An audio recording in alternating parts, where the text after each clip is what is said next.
என்ன மாதிரி அங்கே நிறைய பேர் இருந்தாங்க. பூ விற்கிறவங்க, ஆட்டோ ஓட்டுறவங்க, காலேஜ் முடிச்சுட்டு அங்கே நின்றுட்டு இருந்தவங்க. அங்கே ஒரு பின்னாடி ஒரு காலேஜ் இருக்குது, விவேகானந்தான்னு ஒரு காலேஜ் இருக்குது. அவங்க அப்படி எல்லா காலேஜ் முடிச்சுட்டு எல்லாம் நின்று இருந்தவங்களும் பிரச்சனைகளுக்கு உள்ளாகிறாங்க.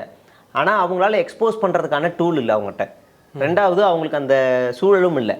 இவங்கள்ட்ட ஒரு ஆயுதம் இருக்குது. இவங்க ஆல்ரெடி ஊடகத்தில் இருக்காங்க, ஒரு ஜேர்னலிஸ்ட்டாக ஒரு வேலையை பண்ணியிருக்காங்க. உங்களுக்கு ஒருமையில் திட்டலை, எதுவும் பண்ணல, ப்ரூஃபோட உங்களுக்கு வீடியோ வெளியிட்டிருக்காங்க. அதுக்கு நீ பதில் சொல்லு.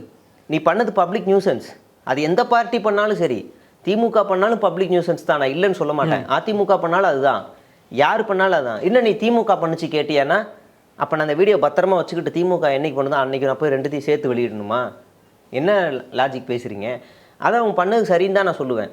நீ அதுக்கு சில கமெண்ட்ஸ் வருது.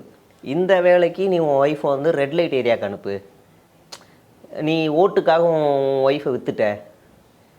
எவ்வளவு மோசமான, நான் அதை வெளியில் சொல்ல முடியாது. இவனுங்க டீசன்ட் பாலிடிக்ஸ் பற்றி பேசுகிறானுங்க, பெண்கள் பாதுகாப்பு பற்றி பேசுகிறானுங்க, சட்ட ஒழுங்கு பற்றி பேசுகிறானுங்க.